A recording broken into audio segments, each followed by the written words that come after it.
여러분, 우리의 삶의 단위는 영원입니다.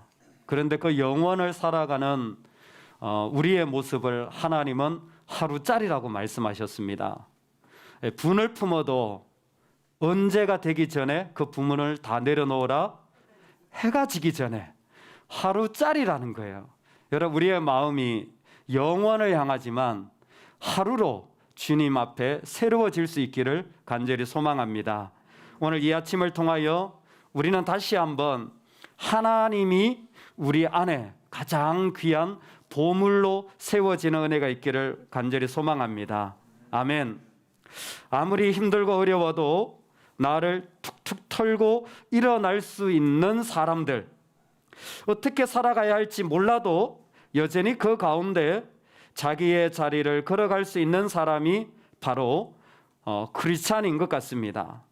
그러면 그런 크리스찬이 살아가는 삶의 기본기는 과연 무엇일까? 나는 어떻게 다시 시작하고 어떤 모습으로 내 신앙을 다시 세워가고 과연 어떤 마음으로 내 영적인 여정을 계속 갈 수 있을까라는 나눔입니다. 그것은 오늘 말씀에 조금도 흐트러지지 않고 이렇게 말씀해 주셨습니다. 보물을 하늘에 쌓아두라. 하나님이 우리의 기본기입니다. 할렐루야. 우리가 살아가는 크리스찬의 정말 크리스찬다운 모습은 하나님이 내 모습 가운데 드러나는 것입니다. 제가 봤던 영화 대사 가운데 몇몇 대사 가운데 잊어버려지지 않는 자꾸 생각나는 대사가 옷을 입고 거울을 보면서 Is this me? 라는 대사였습니다. 이게 난가라는 직역이지만 의역으로 하자면 나한테 어울리나 라는 거였어요. 거울을 가끔씩 볼 때마다 그 생각이 듭니다. 이게 진짜 내 모습인가? 이게 진짜 내가 가져야 될 모습인가? 라는 거예요. 그건 단순히 옷을 떠나서 내가 가지고 있는 지금 마음의 모습, 삶의 모습, 이게 정말 내가 가져야 할 모습인가? 라는 마음의 울림을 주는 것 같습니다. 예수님은 우리가 마땅히 가져야 할 모습을 오늘 시력을 통해서 설명합니다. 당연히 하나님이 보물입니다. 보물을 하늘에 쌓아두라는 것은 하늘이 너의 보물이라는 거예요.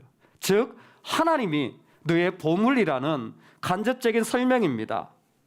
그런데 어떤 사람들은 자기가 서야 할 자리를 잃어버린 것 같습니다.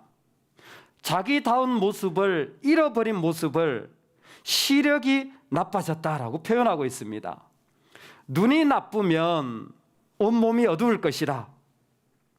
이것은 단순히 그냥 보이는 육체의 눈이 아니라 그 사람 안에 보물을 잃어버린 자의 모습을 설명하는 말씀입니다. 눈이 나빠졌다라는 것은 사실 마음이 나빠졌다라는 예수님이 보시는 모습의 설명이었습니다. 눈이 나쁘면, 즉 그 자리에 마땅히 서야 할 자리에 서지 못하면 뭔가 자꾸 싫어요. 그래서 인간적으로 이게 싫고 또 나한테는 저게 너무 마음에 안 들고, 이 말씀은 예수님의 첫 번째 메시지인데 조금 있으면 이 말씀을 한 번 더 하십니다. 네가 악하게 보느냐? 혹시 어디 나온 말씀인지 맞힐 수 있겠어요? 네가 악하게 보느냐? 조금 더 힌트를 드리면 내가 선함으로 네가 악하게 보느냐?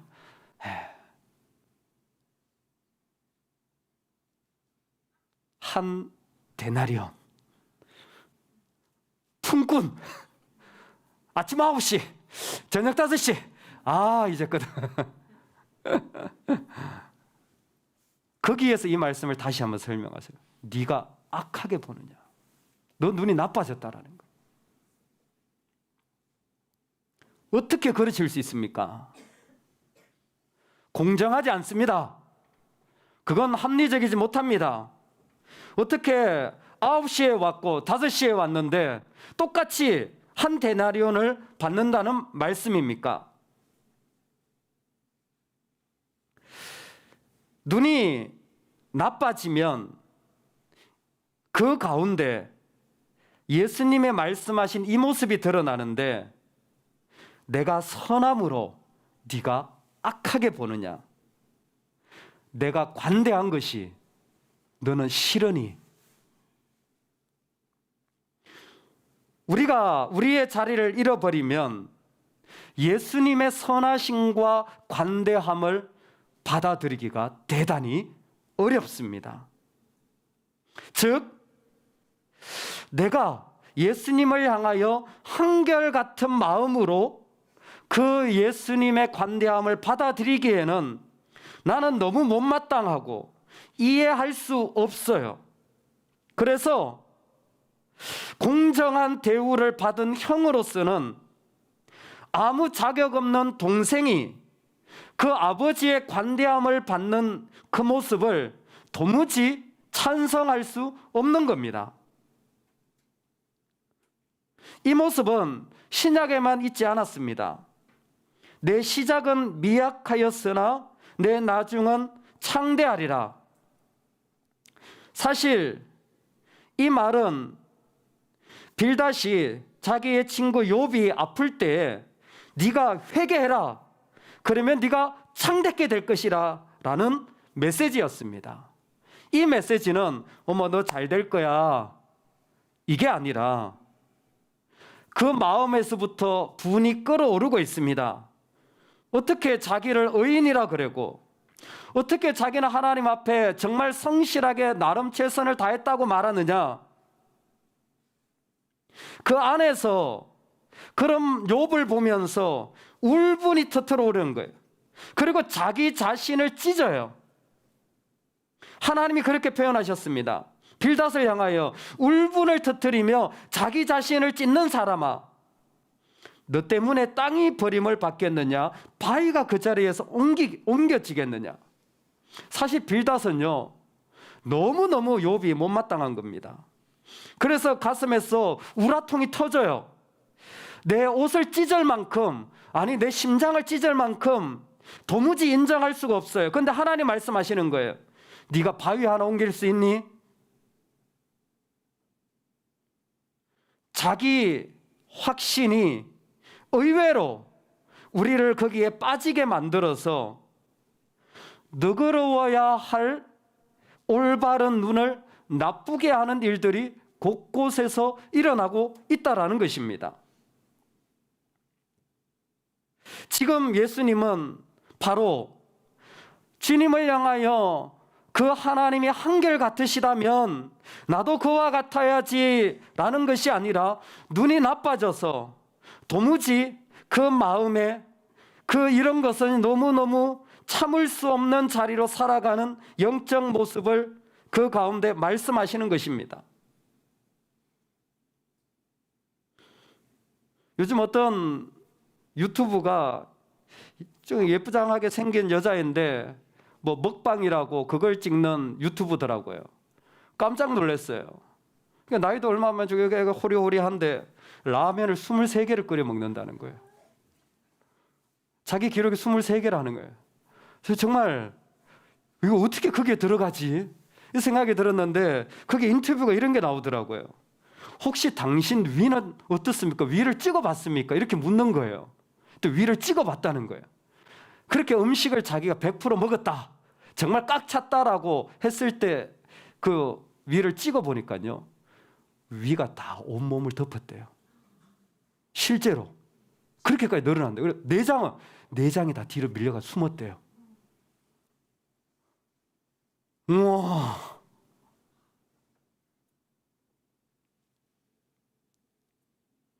자꾸 소화불량이 돼요. 뭔가 자꾸 턱턱 걸려. 눈이 나빠진 거예요. 하나님을 향한 한결같은 자리를 잃어버린 영적인 모습이 내가 다 덮어버린 거예요. 눈이 나빠지면 내가 서야 할 자리에 지금 서지 못했다라는 걸 깨달으라고 말씀해 주시는 겁니다. 반면에 주님은 우리에게 너는 마땅히 너의 눈이 성하면 좋겠다라고 말씀하시는 것입니다. 눈은 몸의 등불이니 그러므로 내 눈이 성하면 온몸이 밝을 것이요. 크리스찬으로 예수님의 제자가 서야 할 자리를 첫 번째 메시지에 예수님이 강조한 것은 너 눈이 나빠지면 안 된다. 너 눈이 건강하기를 바란다. 항상 체크해라. 너 이 자리로 와서 항상 바라봐라. 너 눈이 괜찮은지. 다시 말합니다. 여기에 눈은 우리가 보는 눈이 아니에요. 이 성하다라는, 건강하다라는 표현을 우리말로 설명하면 한결같다, 흔들림 없다라는 거예요. 여러분, 그래서 애 이름은 한결이라고 지어야 됩니다. 두 분만 아멘 하실 줄 알았어요. 건강하다라는 게 한결같다라는 거예요. 그 사람은 거기에서 흔들림이 없다라는 겁니다. 이 표현은요, 놀라운 표현이에요. 그냥 눈이 좋다라는 게 아니라 예수님을 향하여 한결같으면 그 사람이 어떻게 되냐면 예수님처럼 관대해질 거라는 겁니다. 그래서 건강하다라는 말이 한결같다라는 말도 있지만 관대하다라는 말도 같이 포함되는 정말 놀라운 일들이 일어나는 단어입니다. 즉 예수님이 우리에게 오셨을 때에 기대한 것은 한 가지예요.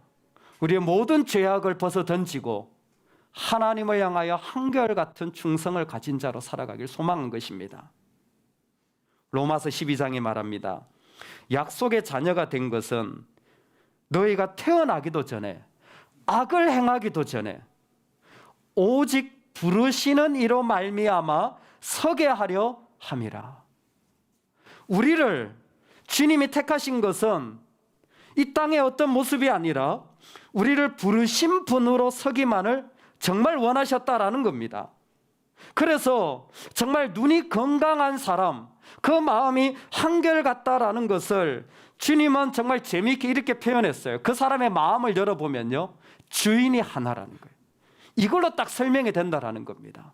그 사람의 눈이 건강한 사람은 주인이 하나라는 거예요. 주인이 두 개인 사람도 있다라는 것입니다. 놀랍죠? 어떻게 그럴 수 있느냐? 그러면 안 되는데 주인이 두 개예요. 사랑하면서 미워해요. 좋았으면서 싫어요. 감사했으면서 이젠 더 이상 바라보고 싶지도 않아요. 우리는 두 주인을 섬길 수 없는 사람이라는 겁니다. 우리는 두 주인을 섬길 수 없다라는 사람이에요. 여러분, 이 말을 다시 한번 설명드리고 싶습니다. 우리는 두 주인을 섬기지 못해요. 그냥 일을 못하는 게 아니에요. 봉사를 안 하는 게 아니에요. 교회를 안 다니는 게 아니에요. 그런 차원이 아닙니다. 주인, 섬기다라는 것은 소유하다라는 말이에요. 이 말에 해당되는 사람은 딱 한 사람이에요. 일꾼이 아니라 종에게 해당되어지는 거예요. 종은 주인이 있어요. 종이 하는 일은 그저 파트타임 잡이나 풀타임 잡이 아니에요. 주인의 온전한 소유가 되는 것입니다. 두 주인을 섬기지 못한다라는 것은 크리스찬이라면 완전히 하나님의 소유가 되어져야 된다. 완전히 하나님의 소유가 되어져야 된다는 거예요. 주의하십시오. 가끔 크리스찬들이 하나님과 다른 것을 자꾸 경쟁시켜요. 앞에 있는 빌닷은 자기 마음과 경쟁을 시켰어요. 내 상황과 경쟁을 시켜요. 하나님과 자꾸 이 땅에 있는 것을 경쟁시켜요. 제일 많이 경쟁되는 게 뭔지 아세요? 만몬입니다. 그래서 하나님과 재물을 겸하여 섬길 수 없다라는 게 이 돈의 힘, 세상의 힘을 가지고 하나님과 경쟁을 시키는 거예요. 셰익스피어가 얘기했죠. 검은 것을 희게, 추한 것을 아름답게, 잘못된 것을 옳은 것으로, 천한 것을 고상하게, 늙은이를 젊은이로, 비겁한 자를 용사로 둔갑시키는 것이 돈이다.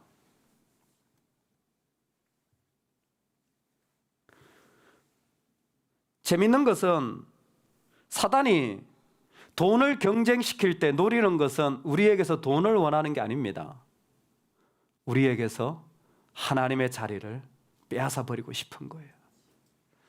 여러분, 그 일에 마음이 상한 것은 내 마음을 상하게 하는 게 목적이 아니에요. 사단은 그거 필요 없을 겁니다. 진짜는 내 안에 있는 하나님의 자리를 다 빼앗아 버려서 하나님의 소유되지 못하게 하는 거예요. 제가 말씀을 준비하면서 참 재밌는 걸 알게 되었는데, 이 맘몬이라는 말 들어보셨잖아요. 이게 헬라의 마모나스라는 말에서 출발하였는데 원래 그 출발이 아몬이라는 말이랍니다.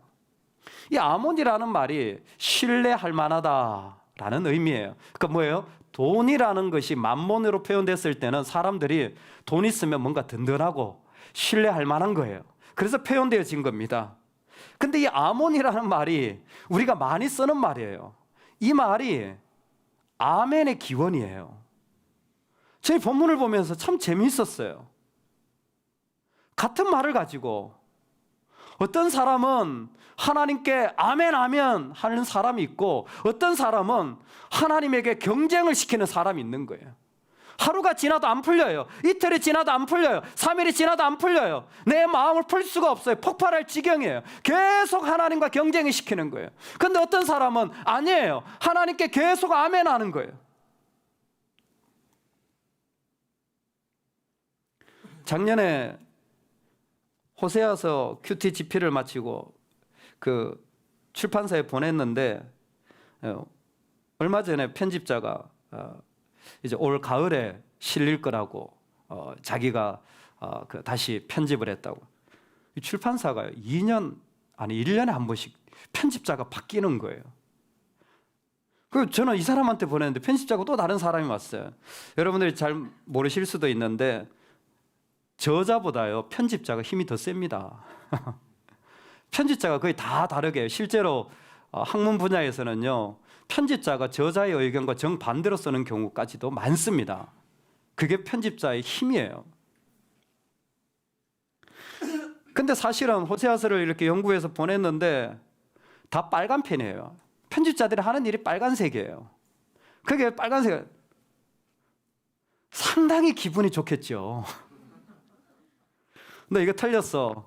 그 빨간색을 보면 너 별것 아니네. 뭐 이런 어떤 느낌이 그냥 페이지마다 다 들어요. 근데 몇 명의 편집자를 거치면서 제가 배운 게 있어요. 편집자들마다 방향이라는 게 있습니다. 처음에는 그냥 성경만 잘 연구해서 주면 되겠지 했는데 그게 아니에요. 이게 다 사람이 하는 일이라 이 편집자의 성향이 있어요. 어떤 사람은 이게 좀 중요하고, 또 이 편집자는 이게 중요하고, 또 이 편집자 이게 중요한 거예요. 지난번에 이 사람하고 일을 할 때는 이게 중요했는데 이 사람하고 하니까 또 다른 게 또 달라졌어요. 뭐 그림이 뭐가 들어가야 되고 뭐 어쩌고 저쩌고.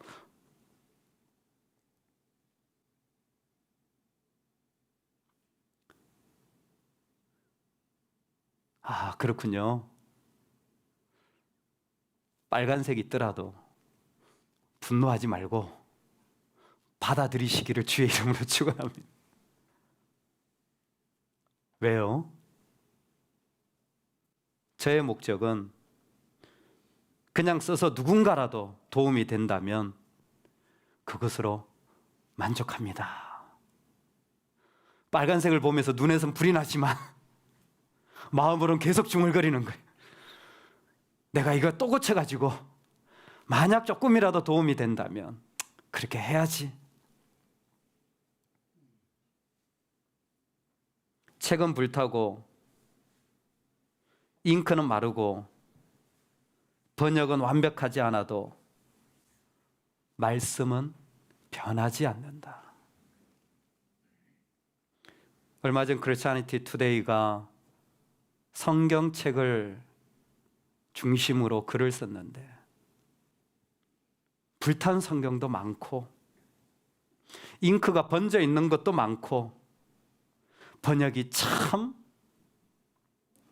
불완전하고 부족한 것들도 많지만 완벽하지 않아도 말씀은 변하지 않는다. 완벽하지 않은 세상에 살아가는 우리가 서야 할 기본 자리는 하나님을 향한 한결같은 마음인 것 같습니다. 못마땅하고 이해할 수 없고 정말 울분을 터뜨릴 일들이 가득한 세상이지만 저와 여러분의 기본기는 하나님을 향한 한결같은 아멘의 자리 되면 좋겠습니다. 리차드 윈브란트 목사님의 공산당 치하에서 신앙을 지킨 장면은 참 가슴 뚫립니다. 리차드, 일어나세요. 그리스도의 얼굴에서 치욕을 씻어내세요. 지금 저 사람들이 예수님께 침을 뱉고 있잖아요.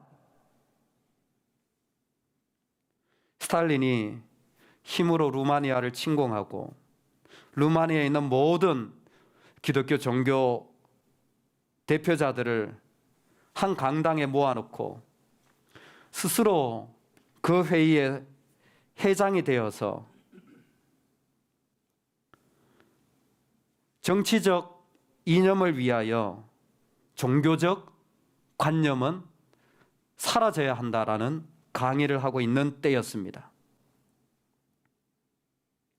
그리고 정부의 이러한 방향에 모든 교회가 동참할 것을 찬양하도록 부추기는 자리였습니다. 그 자리에 윈브란트 목사님과 그 사모님이 같이 앉아 있었는데 사모님이 남편에게 한 말이었습니다. 리차드, 일어나세요. 그리스도의 얼굴에서 이 치욕을 씻어내십시오. 저들이 예수님 얼굴에 침을 뱉고 있잖아요. 아내에게 조용히 말해줬답니다. 만약에 내가 일어나면 당신은 남편을 잃게 될 겁니다.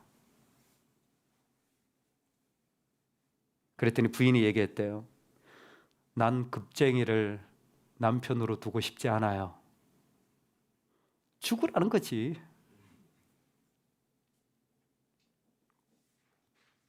실제로 그 자리에서 일어나서 교회나 하나님을 예배해야 된다고 고백하고는 감옥에 가서 모진 고문을 당했습니다.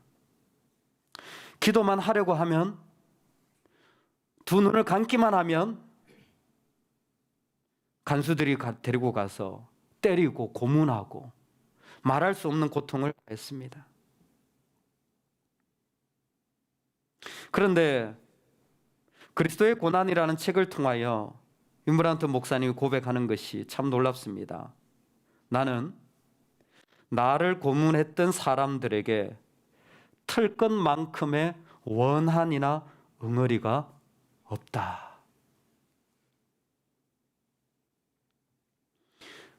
그곳에 있는 사람이나 정부를 향하여 털 것만큼의 원한이나 응어리가 없다라는 겁니다.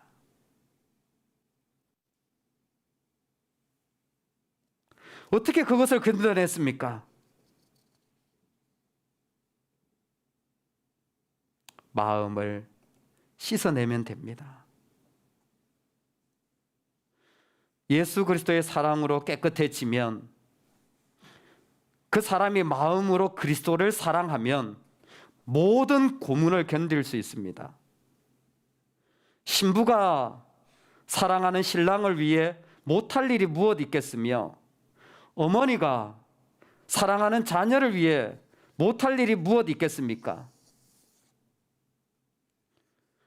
아기 예수를 품에 안은 마리아처럼 신부가 신랑을 사랑하듯이 예수님을 사랑하면 여러분도 그런 고문을 견뎌낼 수 있습니다.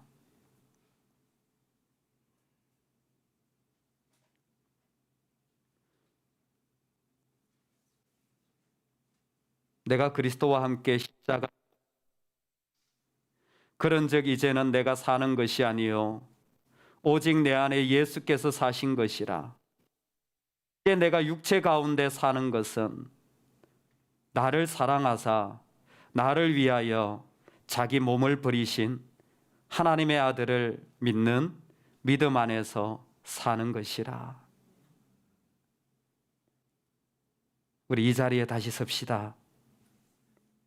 우리 이 자리에서 오직 한 분 하나님께 한결같은 마음을 올려드리는 은혜가 있기를 주의 이름으로 축원합니다. 아멘.